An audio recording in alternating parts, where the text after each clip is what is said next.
எல்லாருக்கும் வணக்கம். இன்றைக்கி நம்ம 10th ஜியாகிரஃபி புக்கில் மேஜர் ஃபிசியோகிராஃப் டிவிஷன் ஆஃப் இந்தியா அப்படின்ற ஒரு முக்கியமான சாப்டர் பற்றி நம்ம பார்க்க போகிறோம். இந்த சாப்டர்லேருந்து உங்களுக்கு இமயமலைகள் பற்றி, டெசர்ட் பற்றி, இந்தியன் நார்தர்ன் பிளைன்ஸ் பற்றி, அப்புறம் பார்த்திங்கன்னா பிளாட்டூ பற்றி, east coastal, west coastal and India islands பற்றி நிறைய கொஷின்ஸ் உங்களுக்கு வந்து கேட்டுகிட்டே இருப்பாங்க. ஸோ அப்படிப்பட்ட இந்த மேஜர் ஃபிசியோகிராஃப் டிவிஷன் பற்றி நம்ம இன்றைக்கி பார்த்தலாம். ஓகே, இப்போ நான் ஒன் பை ஒன்னாக நான் சொல்கிறேன், அப்படி நோட் பண்ணிக்கோங்க. ஃபஸ்ட்டு முதல்ல இந்தியாவுடைய ஃபிசியோகிராஃப் டிவிஷனை எத்தனை வகையாக பிரிக்கலாம் அப்படின்னு பார்த்தீங்கன்னா, மேஜராக 5 வகையாக பிரிக்கலாம். ப்ளஸ் ஒன்றா இந்தியன் தார் டெசர்ட்டு சேர்த்துக்கிட்டோம் அப்படின்னா 6 டைப்பாக பிரிக்கலாம். பாருங்கள், ஒன்று நார்தர்ன் மவுண்டைன்ஸ், அதாவது ஹிமாலயாஸை பிரிக்கலாம். ரெண்டாவது நார்தர்ன் பிளைன்ஸு, மூணாவது பெனின்சுலர் பிளாட்டூ, நாலாவது கோஸ்டல் பிளைன், அஞ்சாவது ஐலாண்ட்ஸ். இதில் பார்த்திங்கன்னா நார்தர்ன் மவுண்டைன்ஸ்னால் ஹிமாலயாஸை தான் அப்படி சொல்கிறோம். நார்தர்ன் பிளைன்ஸ் அப்படின்னா இந்தியாவில் இமயமலைகள் ஆறுகள் கரைஞ்சி போகுது இல்லைங்களா, அது கூடவே ப்ளஸ் வந்து வண்டல் மண்ணை சேர்ந்து விடும். அலுவியல் சாயில் டெபாசிட்டை தான் நம்ம நார்தர்ன் பிளைன்ஸை சொல்கிறோம். இப்படிப்பட்ட பிளைன்ஸில் ஒன் ஆஃப் த பிளைன் தான் தார் டெசர்ட். ஓகேங்களா, தார் டெசர்ட், இந்திய தார் பாலைவனத்தை சேர்த்து நம்ம படிக்கிறோம். அப்போ 5 + 1 அப்படின்னு சேர்த்து படித்தோம் அப்படின்னா மொத்தமாக 6 வெரைட்டியை நம்ம பிரித்து படிக்க போகிறோம். இதில் ஃபஸ்ட்டு நம்ம இன்றைக்கி பார்க்க போகிறது நார்தர்ன் மவுண்டைன்ஸ், அதாவது இமயமலைகள் பற்றி நம்ம இன்றைக்கி பார்க்க போகிறோம். ஓகேங்களா, இதில் இமயமலைகள் பற்றி நம்ம சொல்ல போனால் மேஜரான சில கீ பாயிண்ட்ஸ் மட்டும் நீங்கள் பார்த்துட்டு போனாலே போதும். இப்போது எந்த மாதிரியான கீ பாயிண்ட்ஸ் அப்படின்னா, இமயமலைன்னு சொல்லிட்டாங்கன்னு வச்சுக்கோங்களேன், உங்களுக்கு முதல்ல இமயமலைகளுடைய அதனுடைய லென்த்து பற்றி கேட்பாங்க. சரிங்களா, லென்த்து பற்றி கேட்பாங்க, அதனுடைய அனதர் நேம் பற்றி கேட்பாங்க, அதனுடைய முக்கியமான ரீஜன் பற்றி கேட்பாங்க, எந்த ரீஜனில் ஆரம்பித்து எங்கே போய் முடியுதுன்னு கேட்பாங்க. தென் அதனுடைய இம்பார்ட்டன்ஸ் பற்றி கேட்பாங்க. தென் அதனுடைய டைப்ஸ் அண்ட் கிளாஸிஃபிகேஷன், எப்படி பிரிக்கலாம் அப்படின்றத பற்றி கேட்பாங்க. தென் வந்து பார்த்திங்கன்னா சில இம்பார்ட்டண்டான பேசஸ் பற்றி கேட்பாங்க. பேசஸ்னால் கணவாய்கள் அப்படின்னு சொல்லுவோம், அதை பற்றி கேட்பாங்க. ஸோ இதை தாண்டி பெருசாக ஒன்று கேட்க வாய்ப்பு இல்லை. ஸோ வாங்க பார்த்துடலாம். இப்போ நார்தர்ன் மவுண்டைன்ஸ் அப்படின்னா யாரை சொல்கிறோம்? இமயமலைகளை சொல்கிறோம். இது எப்படி உருவாச்சு அப்படின்னா, ஃபஸ்ட்டு இது வந்து யங்கஸ்ட்டு ஃபோல்டஸ்ட் மவுண்டைன் செயின் அப்படின்னு சொல்கிறோம். ஏன்னா இது சில மில்லியன் வருஷத்துக்கு முன்னாடி தான் இது உருவானதாக சொல்லப்படுறாங்க. எதனால் உருவாச்சுன்னு பார்த்திங்கன்னா, இந்த எர்த் கிரஸ்டுடைய டெக்டானிக் ஆக்டிவிட்டி ரெண்டுமே சேர்ந்து கம்ப்ரஸ் ஆனதுனால இப்படி ஃபோல்டிங் மவுண்டைன் செயினாக இப்படி ஃபார்ம் ஆகிடுச்சு. ஸோ அதனால் டெக்டானிக் ஆக்டிவிட்டி கொடுத்த அழுத்தத்தின் காரணமாக ஒரு ஃபோல்டிங் ஸ்ட்ரக்சர் உருவாகுது. அந்த ஃபோல்டிங் ஸ்ட்ரக்சர் பெரிய நீளமான ஒரு மவுண்டைன் செயின் ஃபார்மேட்டாக உருவானதுனால இதை நார்தர்ன் சைடில் இருக்கக்கூடிய யங்கஸ்ட்டு ஃபோல்டிங் மவுண்டைன் செயின் அப்படின்னு சொல்கிறோம். ஓகேங்களா, இதனுடைய லென்த் மட்டும் பார்த்திங்கன்னா டிஸ்டன்ஸ் 2500 கிலோமீட்டர். இது எங்கேருந்து ஆரம்பித்து எது வரைக்கும் போய் முடியுது அப்படின்னு பார்த்திங்கன்னா, வெஸ்ட் சைடில் இருக்கக்கூடிய இண்டஸ் வேலியிலேருந்து ஆரம்பித்து ஈஸ்டர்ன் சைடில் இருக்கக்கூடிய பிரம்மபுத்திரா வேலியில் போய் முடியுது. ஓகேங்களா, மேப்பில் பார்த்திங்கன்னா தெரியும், இண்டஸ் வேலி அப்படின்றது கிட்டத்தட்ட பாகிஸ்தான் பகுதியிலேருந்து ஆரம்பித்து ஈஸ்டர்ன் சைடில் பிரம்மபுத்திரா அப்படின்றது பங்களாதேஷ் வரைக்கும் போய் முடியும். அதனுடைய வித்து பார்த்திங்கன்னா ஜம்மு அண்ட் காஷ்மீரில் 500 கிலோமீட்டர் அகலத்துடனும் அருணாச்சல் பிரதேஷ் ஈஸ்டர்ன் சைடில் 200 கிலோமீட்டர் அகலத்தோட வேரி ஆகும்.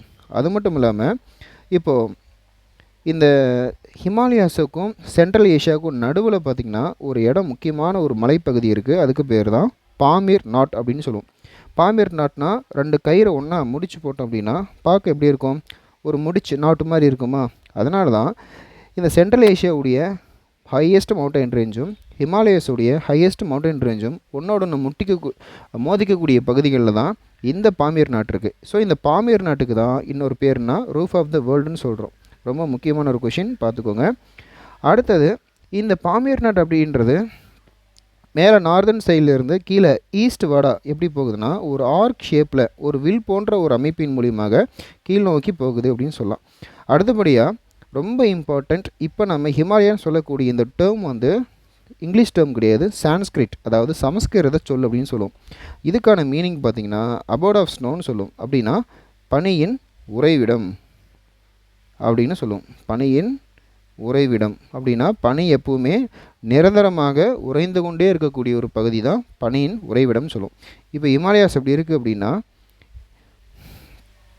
பாருங்கள், ஈஸ்ட்லேருந்து வெஸ்ட் வரைக்கும் 2500 கிலோமீட்டர். ஓகேங்களா, சரி. இப்போது இந்த ஹிமாலயஸோடைய மவுண்டைன்ஸும் நார்தர்ன் சென்ட்ரல் ஏஷியாவுடைய மவுண்டைன்ஸும் ஒன்றா ஜங்ஷன் ஆகக்கூடிய ஒரு பகுதி இருக்குது. அதுக்கு பேர் தான் நம்ம பாமீர் நாட் அப்படின்னு சொல்கிறோம். Pamir not. ஓகேங்களா? சரி, இதை பார்த்துக்கோங்க. இது எப்படி உருவாச்சு அப்படின்னா, டெக்டானிக் ஆக்டிவிட்டி ஒரு லேண்ட்ஃபார்ம் இருக்குதுன்னா அது ஒன்றோட ஒன்று கொலிஷன் ஆகும்போது ஆட்டோமேட்டிக்காக ஃபோல்டிங் ஸ்ட்ரக்சரை க்ரியேட் பண்ணும். ஓகேங்களா? சரி, அடுத்து பார்க்கலாம். அடுத்தது ஹிமாலயாஸ் பொறுத்த வரைக்கும் டைரக்ஷன் பேசிஸில் 3 பிரிக்கலாம். 1 trans Himalayas, 2 Himalayas, 3 eastern Himalayas அல்லது பூர்வாஞ்சல் ஹில்ஸ்னு பிரிக்கலாம். இப்போது இந்தியா மேப் இருக்குது. இப்போ வெஸ்ட் சைடில் டிரான்ஸ் ஹிமாலயாஸ்னு சொல்லுவோம். நார்தர்ன் சைடில் அதாவது சென்ட்ரல் சைடில் ஹிமாலயாஸ் அப்படின்னு சொல்லுவோம். ஈஸ்ட் சைடில் ஈஸ்டர்ன் ஹிமாலயாஸ் ஆர் பூர்வாஞ்சல் ஹில்ஸ்னு சொல்லுவோம். பூர்வாஞ்சல் ஹில்ஸ். ஓகே, இப்போ டிரான்ஸ் ஹிமாலயாஸ் அப்படின்றது எந்த டைரெக்ஷன் இருக்குன்னு பாருங்கள். மேக்ஸிமம் வெஸ்ட் சைடில் இருக்கும். அப்போது சென்ட்ரல் ஹிமாலயாஸ் நார்தர்ன் சைட்லேயும் ஈஸ்டர்ன் ஹிமாலயாஸ் நார்த் ஈஸ்ட் டைரெக்ஷன்லேயும் இருக்கும். அப்போ ஃபஸ்ட் நம்ம பார்க்க வேண்டியது வெஸ்ட் ஹிமாலயாஸ், அதாவது டிரான்ஸ் ஹிமாலயாஸ். இப்போ இந்த பிக்சரில் பாருங்கள், உலகத்தில் ரொம்ப ஹையஸ்ட் மவுண்டைன்ஸ் அண்ட் பீக்ஸ் எங்கே இருக்குது அப்படின்னு பார்த்தீங்கன்னா இந்த ஹிமாலயாஸ்லாம் அதிகமாக இருக்குது. சுருக்கமாக சொல்லலாம், வேர்ல்டு லெவலில் 14 உயரமான சிகரங்களில் 9 உயரமான பீக்ஸ் மட்டுமே இந்த ஹிமாலயாஸ்லேயே இருக்குது. அப்படி பார்க்கும்போது ரொம்ப ஹையஸ்ட்டு யங்கஸ்ட்டு ஃபோல்டஸ்ட்டு மவுண்டைன் செயின் எங்கே இருக்குன்னா இந்த ஹிமாலயாஸில் தான் இருக்குது. ஓகே, இப்போ விஷயத்தை பார்ப்போம். டிரான்ஸ் ஹிமாலயாஸ் பற்றி பார்த்துடலாம். டிரான்ஸ் ஹிமாலயாஸ் அப்படின்னா இதுக்கு இன்னொரு பேர் இருக்குது, நான் முன்னாடியே சொல்லிட்டேன். This known as Tibetan Himalayas. ஏன் அந்த பேர் வந்துச்சு அப்படின்னா இந்த மலைகள் பார்த்திங்கன்னா காஷ்மீரில் ஆரம்பித்து டிபெட்டியன் பிளாட்டோ, அதாவது சைனாவுக்கு சொந்தமான பகுதி, அங்கே ரொம்ப மோர் எக்ஸ்டெண்டடாக இருக்கிறதுனால இதுக்கு வந்து இன்னொரு பேர் இருக்குது, திபெத்தியன் ஹிமாலயாஸ் அப்படின்னு சொல்கிறோம். ஓகேங்களா? அடுத்து இதனுடைய வைட் ரேஞ்ச் பார்த்துக்கோங்க. அடுத்தது இதனுடைய கண்டைன் டெத்திஸ் செடிமெண்ட்ஸ். அந்த டெத்திஸ் செடிமெண்ட்ஸ் அப்படின்ற இந்த செடிமெண்டேஷன்ஸில் மேக்ஸிமம் ஃபாசில் உடைய மரைன் செடிமெண்ட்ஸ் ரொம்ப அதிகமாக இருக்குது அப்படின்னு சொல்கிறாங்க. ஓகேங்களா? அதுபோக இந்த மலைத்தொடரில் டெர்ஷரி கிரானைட்டும் மெட்டமார்ஃபோஸ்டு செடிமெண்ட்ஸும் ரொம்ப அதிகமாக இருக்குது. இந்த பகுதியை தான் நம்ம ஆக்சிஸ் ஆஃப் ஹிமாலயன் ரேஞ்ச் அப்படின்னு சொல்கிறோம். இமலை மலையினுடைய அச்சு பகுதி, சென்ட்ரல் ஆக்சிஸ் அப்படின்னு சொல்கிறோம்.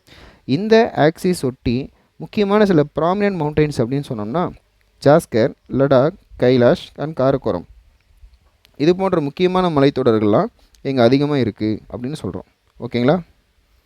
சரி, இப்போ அடுத்து நான் ஒரு மேப் ஒன்று காமிக்க போகிறேன். அந்த மேப்பில் ஜாஸ்கர், லடாக், கைலாஷ், காரக்கோரம் இதில் எங்கே இருக்குன்னு இந்த மேப்பில் கொடுத்துருப்பாங்க பாருங்கள்.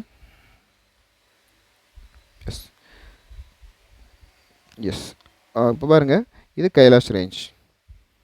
அப்படியே மேலே போனோம் அப்படின்னா பாருங்கள், இது காரக்கோரம், அடுத்தது லடாக், அடுத்தது ஜாஸ்கர். ஓகேங்களா? அப்போது மேலே எட்ஜில் இருக்குது பார்த்தீங்களா, காரக்கோரம் தான் மேலே இருக்குது. இப்போ உங்களுக்கு அண்டர்ஸ்டாண்ட் ஆகிருக்குன்னு நினைக்கிறேன். அடுத்து பார்க்கலாங்களா?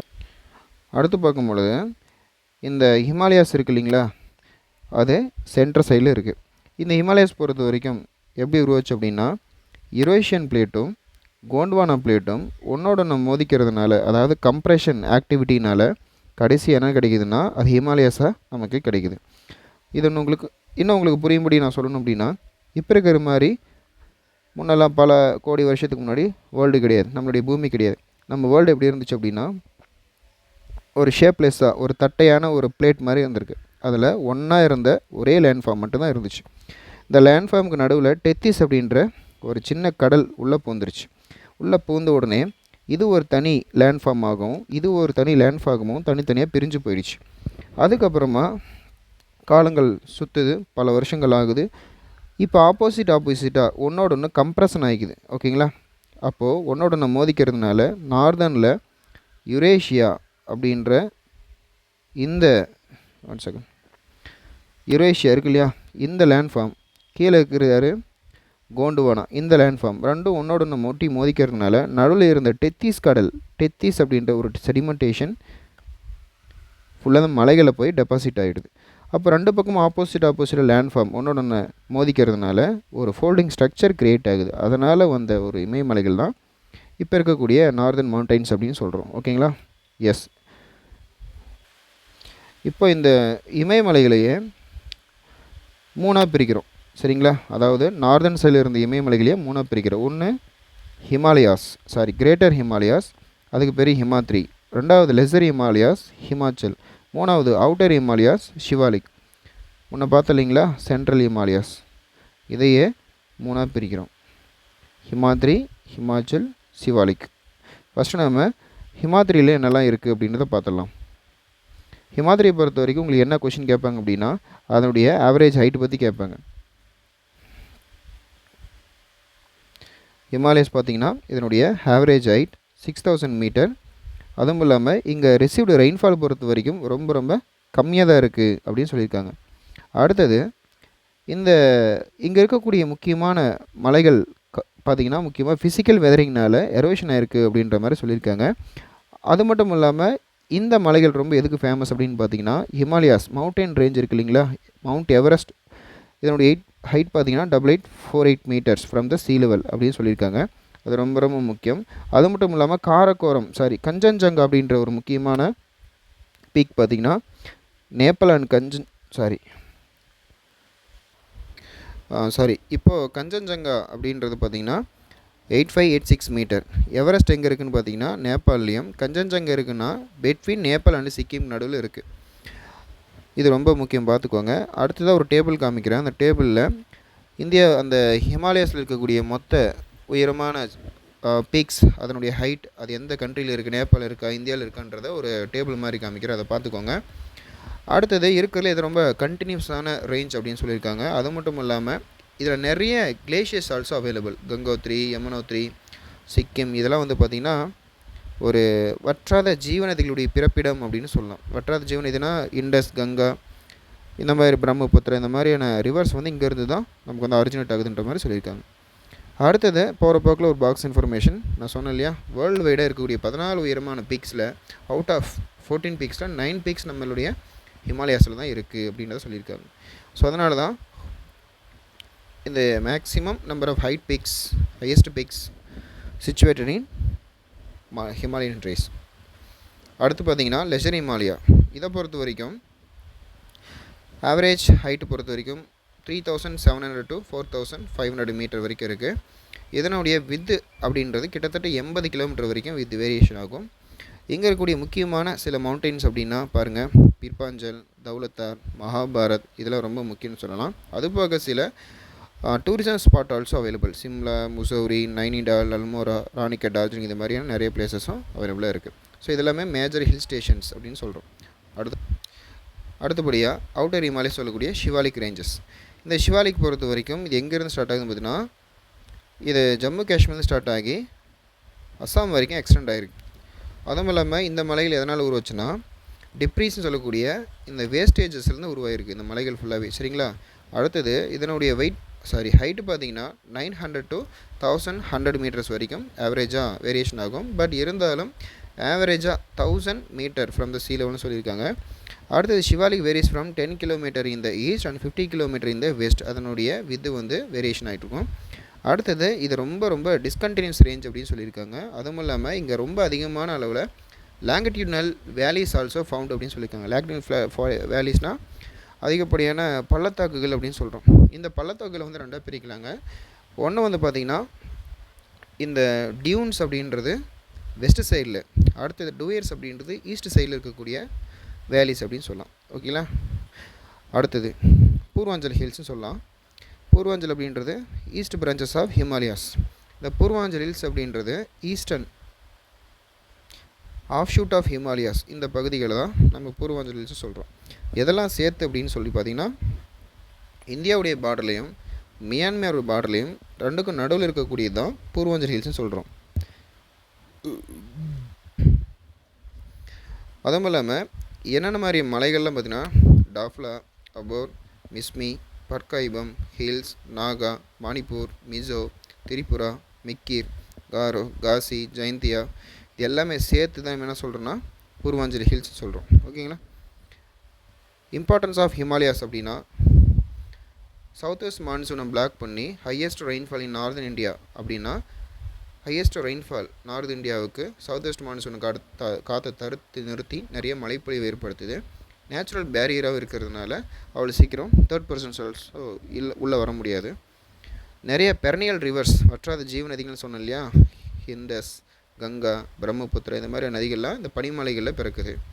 அதுவும் இல்லாமல் நிறையா டூரிஸ்ட் ஸ்பாட்டாக இருக்கிறதுனால ரொம்ப இயற்கை அழகாக திகழ்கிறதுன்னு சொல்லலாம்.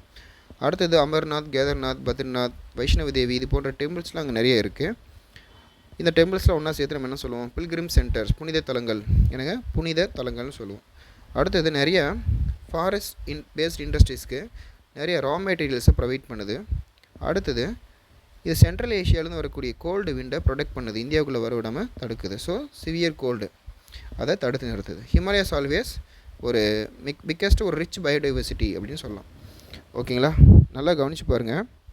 உங்களுக்கு இந்த ஹிமாலயாஸ் பற்றி நடத்தும் பொழுது மேக்ஸிமம் என்னெல்லாம் கேட்க வாய்ப்பு இருக்குன்னு பார்த்தீங்கன்னா, அதனுடைய ஹைட்டு பற்றி கேட்பாங்க, பீக்கு பற்றி கேட்பாங்க, தென் அதனுடைய விட்த்து பற்றி கேட்பாங்க, அடுத்தது அதனுடைய பீக்குடைய ஹைட்டு பற்றியும் கேட்பாங்க, அடுத்தது அதோட ரெயின்ஃபால் பற்றி கண்டிப்பாக கேட்பாங்க. எந்தெந்த இடத்துல ரெயின்ஃபால் அதிகம், ரொம்ப கம்மி, இதெல்லாம் கேட்பாங்க. அந்த மவுண்டெயின்ஸுடைய முக்கியமான ராக்ஸ் டைப்ஸ் என்னென்னு கேட்பாங்க, அதனுடைய ஆக்சிஸ் பற்றி கேட்பாங்க. ஓகேங்களா, தென் இம்பார்ட்டன்ஸ் ஆஃப் ஹிமாலயாஸ் பற்றி கேட்க ரொம்ப வாய்ப்பு குறைவு தான், இருந்தாலும் பார்த்துக்கோங்க. ஓகேங்களா, ஹிமாலயாஸுடைய அனதர் நேம் பற்றி கேட்பாங்க. ஓகே, அதே மாதிரி இந்த பேசஸ் பற்றி பார்த்துடலாம். ஓகேங்களா, பேசஸ் பற்றி அப்படியே பார்த்துடலாம். இப்போ காரக்கோரம் பாஸ் அப்படின்னா Jammu and Kashmir, Zojila pass and Shipkila pass அப்படின்னா ஹிமாச்சல் பிரதேஷ், போம்டிலா பாஸ் அப்படின்னா Arunachal Pradesh, Nathula pass and Jelepla pass அப்படின்னா சிக்கிம், கைபர் பாஸ் அப்படின்றது பாகிஸ்தானி, ஆப்கானிஸ்தான் கனெக்ட் பண்ணக்கூடிய முக்கியமான ஒரு பாஸ்னால் கணவாய். போலன் அப்படின்ற ஒரு கணவாய் பார்த்திங்கன்னா பாகிஸ்தான் இருக்கக்கூடிய ஒரு ரொம்ப இம்பார்ட்டண்ட்டான ஒரு கணவாய். ஓகே, கணவாய்னா என்னென்னு கேட்டிங்கன்னா, மலைகளுக்கு பின்னாடி ஒரு நாடு இருக்கும், மலைகள் இந்த பக்கம் ஒரு நாடு இருக்கும். அங்கேருந்து மலைகளை தாண்டி வர்றது ரொம்ப கஷ்டமாக இருக்கும். அதனால் எங்கேயாவது மலைகள் நடுவில் சின்ன ஒரு வழிப்பாதை இருக்கான்னு பார்ப்பாங்க, ஏன்னா அது ரொம்ப ஈஸியாக வந்துடலாம். அப்போ அந்த மாதிரி 2 மலைகளுக்கு இடைப்பட்ட ஒரு வழிப்பாதை இருக்கு இல்லையா, அது மூலியமாக தான் அங்கே இருக்கக்கூடிய நாட்டுக்காரங்க இந்த வழியாக வருவாங்க. அப்போது இந்த சின்ன இடைவெளி இருக்கு இல்லையா 2 மலைக்கு நடுவில், அதை தான் நம்ம என்னென்னு சொல்லுவோம்னா பேசஸ் அப்படின்னு சொல்லுவோம். அப்போ எந்தெந்த பாசஸ் எந்தெந்த நாட்டுக்கு நடுவில் இருக்குது, எதை கனெக்ட் பண்ணுதுன்றதை பார்த்துக்கோங்க, ரொம்ப ரொம்ப முக்கியம். ஓகேங்களா, எஸ், ஓகே, இது போதும்னு நினைக்கிறேன். எக்ஸாம் பாயிண்ட்டுக்கு இது போதும், இதை மட்டும் பார்த்துட்டு போங்க, கண்டிப்பாக உங்களுக்கு கொஷின் வரும். அப்படியே போகிற போக்கில் உங்களுக்கு புக் பேக் கொஷின்ஸ் அப்படியே காமிச்சிடுறேன். ஓகே,